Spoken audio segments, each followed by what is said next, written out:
And faith is born in the heart, and faith is cultivated in the heart. And lots of times faith is cultivated through hardship. You know, a man doesn't get stronger unless he lifts the weight. I had a young guy come to me last night. Great guy, 17 years old. I don't feel God. I feel like God has left. We're going to go pray. So we came into the church and we stood right here and we prayed. It was clear to me in the prayer. I said, you know what this is happening to you? It's not that God has left you. It's that he wants you to become stronger. You don't need to feel him all the time.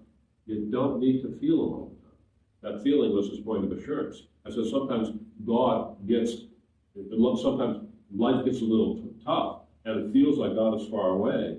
But what you got to do, you got to learn to muster your resolve, and you're going to continue anyway like a man.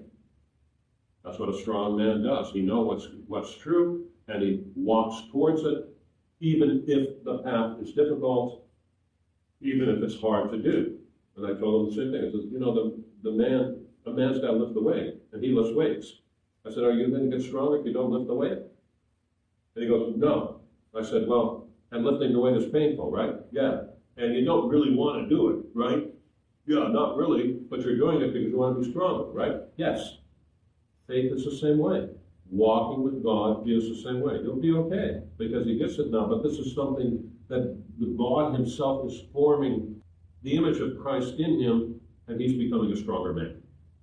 And that's what St. Anthony did, but just on a different level. But that's what our trials are for. That's what happens in our trials. They're not pleasant, but so what? So what? Who said that life is supposed to be pleasant all the time? It just isn't. It just isn't. I mean, sobriety, right? We've got to become sober sometime in our life. Right? We've got to work. We've got to work. But God is there. And that's what St. Anthony, he went through all these trials. And the trials, we see this in retrospect. I'm sure he did too. The trials were a preparation for the healing work that he would do.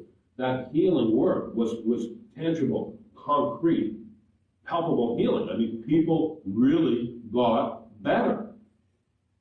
But it's not something he would not have been able to do apart from that interior cleansing, that interior right ordering that came through the suffering that we just read about.